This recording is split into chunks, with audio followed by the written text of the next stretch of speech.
Hi, this is Peter White from IABM TV at the NAB 2016 show.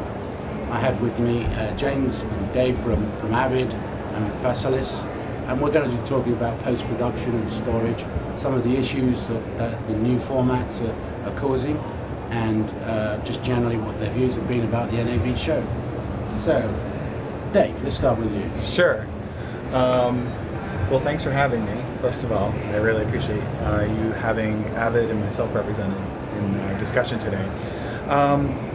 It's been quite a show for Avid. We actually started a few days ago. We have a large customer event, Avid Connect, and that's where I get all of my information, because the show is so busy. I get a chance to talk to customers and things like that, and get sort of the trends of what we're seeing. So yeah, there's a lot of topics. VR is a huge discussion, IP video, of course, 4K, 6K, 8K, 10K, whatever the K is in this particular show, and then HDR is another big topic. I think all of those are really pressing topics in the post-production industry today.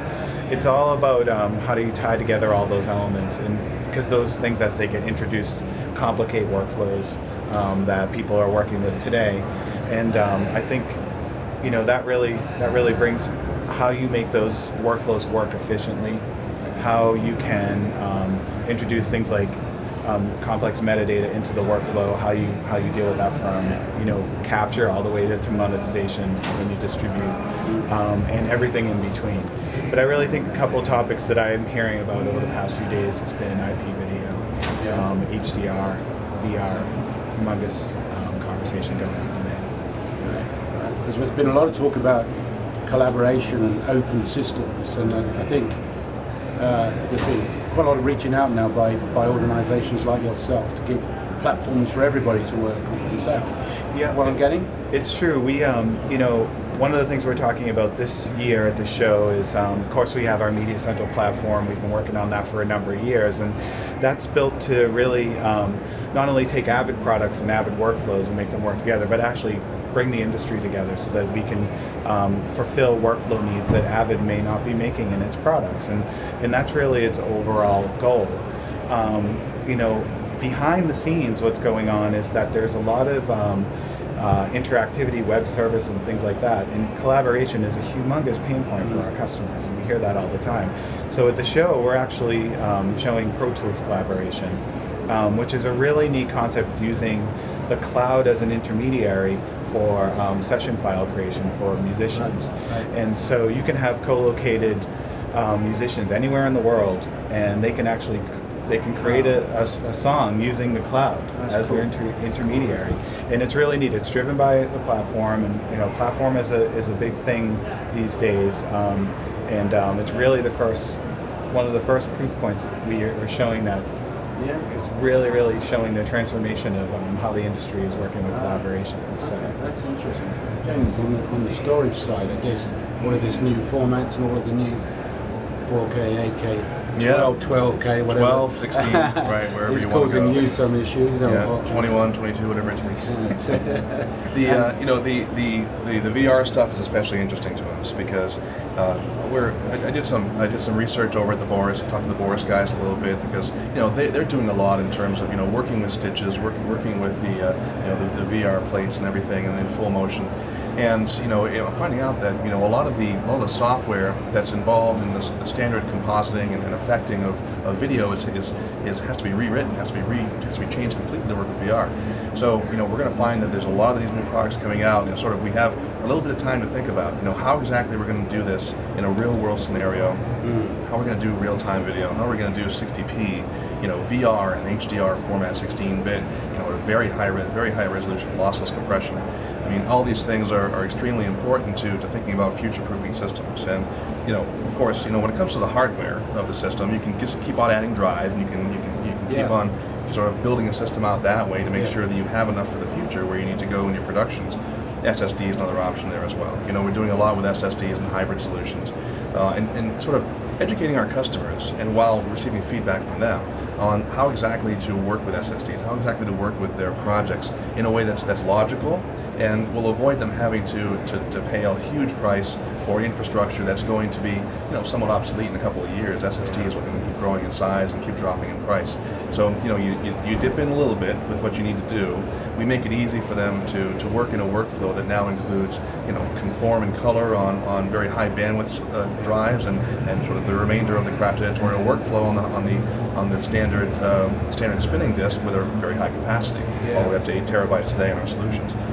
So it's about educating the customer, letting them educate you, on sort of what their problems are, and then providing solutions for that. But I think the VR is especially interesting to me, and personally I love the dynamic range aspect as well. I mean, I think that's going to turn 4K into something that everyone is going to want to see, not just for more pixels, but for that pop. So what does that mean? You've got the HDR and 4K. What would that mean in terms of file size compared? Bit rates go. I mean, bit rates go up because the bits per pixel increases, right? So you're talking about more information being held by every pixel. And when you do that, the compression ratios come in. You can do a certain amount of work to reduce that, but you still have a baseline that's going to be higher because of that 16-bit float, half float type of file. And those are things that EXR is becoming a very popular and very ubiquitous format for this. And that's a very high bit rate file, unless you're doing some very customized compression that will add and lead to a lossless end product. And we have a lot of customers who are doing like just banging EXRs all day long and using these very high powered, like GPU intensive render processes, and they're spiking up to a gig and a half, 2 gig a second of writes in these EXRs. And we got to be able to keep up with that, because for them it's a matter of, am I going to hit a deadline or not? Am I going to be able to make money on this job or not? Or is this just a science experiment? And we're trying to not be the bottleneck there. Okay. So you guys work together quite seamlessly, do you? Well, the Avid systems have always been, a part of our solution in terms of what we can support at the customer side. And I'm an ex-Avid guy myself, so I have a lot of experience going back, and I was a symphony and a DS, artist back in the day. So all of those things sort of, became Facilis and sort of gave us what we have in our expertise in different areas, and the client side as well. Of course, Avid's a favorite product of ours because it's a favorite product of our customers. Okay. Working with customers. Great. So Dave, do you feel that the new open method is the way forward? And certainly we're getting it from all our surveys and our discussions and seminars and conference sessions we've had. It's all about interoperability. It's all about delivering what the customer wants rather than actually designing something, developing something that actually doesn't meet the customer needs. Clearly they're very challenged at the moment with changing in business models and needing to upgrade and change quickly on a piecemeal basis. Has that all been something that Avid has had to embrace? So we've embraced it, and we're all in on the openness. I think if you even the topics we're discussing today, these are all topics that have evolved over even the past 2 or 3 years. So you can just see how quickly the industry is changing. And I talked about our Avid Connect event a little bit earlier, but we actually have a large open pool of partners that we work with. So this is one of them. There's over 600 partners that we work with directly with Avid right now, and we introduced a few new ones this year at Avid Connect. One of them is actually Adobe Premiere working directly with our Media Central platform. So not only do we deal with Media Composer and Symphony, we now have Adobe Premiere, which actually works very well on our storage, our former ISO storage and our new Nexus storage. Works just as well as Media Composer does. So nothing speaks more to the openness than inviting our partners in like that. And what it really means is, a lot of people ask, well, I'm the Media Composer product manager too. And what does that mean? You have Adobe as a partner, Adobe Premiere working. Our customers are asking for this. They're using Adobe Premiere. They want to use it with Interplay. They have Media Composer. They want to use it with Interplay. They're getting projects that are requiring to intermix both of those products. And that's what we're all about. That's really what we're trying to solve, that making sure that workflows get completed, and finding ways of monetizing that, so that customers can have more efficient workflows. So if you take all the things Jim talked a lot about, just some emerging trends, HDR and VR, and those are brand new, and trying to for Avid to go off and try and solve every problem related to all of these different new emerging formats and codecs and technology, it would be impossible. So we really need to have an open format, an open platform that allows for that. Yeah, and presumably having an open platform, you can plug into expertise from other suppliers who can accelerate the overall product development process. Maybe share some of the R&D as well.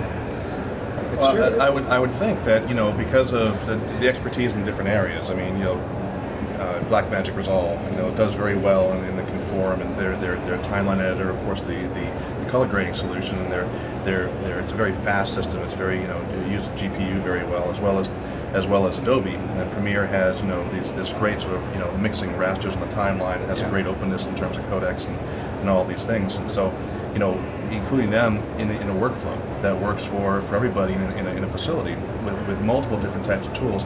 That's always something that we've had no choice but to do that, because we're third party to everybody. We can't define a customer's workflow. We can simply allow them to do what they need to do in a faster way, in a better way. So that's no more time has that been more exciting than right now. If you can call storage exciting, which many people can't. But if you can call storage exciting, call it exciting. I think the exciting thing about storage is when you think about the opportunities and you think about, we can actually solve this.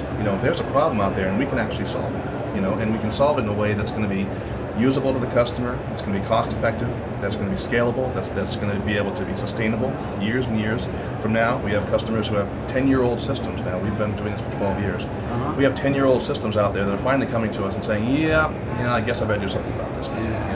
It's been running for 10 years, solid as a rock. I really need to do something about this because I want to buy this new latest Mac Pro, or I want to do this, or I want to do this.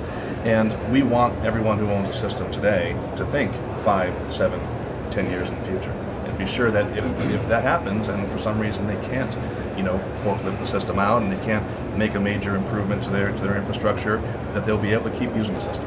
Great. Do you feel that the cloud is a challenge for a storage solution provider? I don't think so. I think cloud's another opportunity, because the cloud for us is a way to sort of hook into something that's so ubiquitous and so general and so open that as long as the security aspect are taken care of, our customers can only benefit from it. Right. We have security issues, of course. I mean, the cloud is full of unknowns. Talk to Sony, about the opening yourself up to these things. And some of our biggest customers have lockdown mode, especially in Southern California. But we see editors like Forbidden, which is the Foreseen editor, totally cloud-based editor. And they make a pretty good product for certain avenues and certain collaborative workflows. If you just need that browser to see that media, to be able to cut something very quickly in the cloud and be able to shoot that down to somebody, might be around the world or around the block. So I think cloud has great opportunity for us. We need to be able to sort of help our customers hear their problems, help them hook into this in a way that's going to accelerate the facility workflow and still maintain that cloud edge for them. And that's exciting. Great. So is 2016 NAB been good for you? Is it? It's been great for me. It's we have so many announcements going on at Avid. I already spoke about our cloud Pro Tools a little bit earlier. We actually have a new storage product that we are introducing called Avid Nexus, which is an interesting kind of like the segue from cloud that you were talking about, is because we do see a lot of trends. Avid is a large supplier to the largest broadcasters in the world, and they do still need online production storage, and so we've introduced something we're calling software-defined storage for media. And the thing we really like about that is the potential for it to link into the cloud eventually. And we have the platform that sits with APIs, and it's easy for us to sort of transform that world of storage for interactivity for media services in the cloud. So, we're talking a lot about Avid Nexus, but we also have so many other things that we're talking about around our partnerships and around our Avid graphics with our ORAD acquisition that took place last year. The Pro Tools collaboration. It's been a good year for Avid. There's so many. The booth is just crazy this year with a lot of different things going on. So. James, same for you. Good NAB. Smaller booth, but Smaller you know, booth, yeah. smaller than Avid. But I mean, we keep it cozy, you know, and we sort of our place in the market is much different. You know, we need to be able to provide a very niche product for the type of workflows that very few people can handle, and very few people honestly know how to handle. And we use our expertise to actually help our customers, you know, through the rough parts of their workflows. So this year we're looking at, you know, we've introduced a few new SSD products, and the SSD products, once again, you know, not just sort of throwing the latest technology at you and saying, hey, figure out how to use this new workflow. You know, we want to be able to guide the customers through the technology sort of landscape and look at the technology storm of trends that are happening here and sort of match up one to one and say, okay, if you're going to do this, this is what you need. And it ends up being that the speed of SSD and 12 gig SAS controllers and 32 gig fiber channel, you know, for us are the tools that we use, the weapons, the ammo, you know, to fight off these trends and fight off these issues and problems, honestly, that our customers will have when it comes time for that first job where that client comes in and says, this is my deliverable, how are you going to do this? We're also doing things with Adobe, the Collaboration Hub, which was part of the Anywhere product. Anywhere 3 has now introduced the Collaboration Hub standalone unit, which is now running on TerraBlock server. So you have a server with shared storage, Collaboration Hub for Adobe project sharing within Premiere, which is a real-time timeline editing refresh. You can actually see timelines change that are being used on other workstations. And we're also looking at, you know, integrating our Fast Tracker, which is our asset tracking application. It's basically it's a dashboard for the media of the system, and you can see everything that's there. And you'll be able to browse through. You'll be able to add custom metadata tags, and that's a version 1 product that shipped last month, and that's going to be included for free with every TerraBlock product. And so we're doing a lot of things on the server itself, but when it comes right down to it, the most important thing about a server in this market is that it can pump out data as quickly and on demand and be as accessible and as high availability as possible. And that's what we strive to do with every release. Is the SSD application, is that giving you an environmental benefit? Is that well, more sure, solid state the BTUs are less, yeah. So basically, you're not pumping out. You don't need as large of a power supply for that. And the cooling is a little bit easier. Now, so and certainly, you know, we're not. We're interested in all that, of course, but even when the green sort of drives came out that spun down, if you weren't paying attention to them, it caused problems across the industry. So not really the industry that can really take advantage of that the way that the systems were designed to, the components were designed to. But for us, the SSD is just a way to maintain a very high bandwidth during high randomization, you know, which is what SSDs do really well. And simply, you know, the raw speed off one of these devices without seek times. You know, if there's no seek, you get much more speed. And you know, video collaboration is all about multiple files being read at the same time by multiple clients. That's randomization. That's high seek times when it comes to hard drives. We mitigate that to a large degree by our virtualization inside the TerraBlock product, but we can only go so far. And so SSD sort of carries the rest of the way there, getting incredible speeds. Okay, well, guys, thanks very much. I think it's been a useful interaction. Anything else you'd like to add before we close this session? Thank you for having us. Okay, well, Dave Colantuoni from Avid, James McKenna from Facilis. Thank you, Peter. And I'm Peter White, IABM TV, closing now from NAB 2016. Thank you.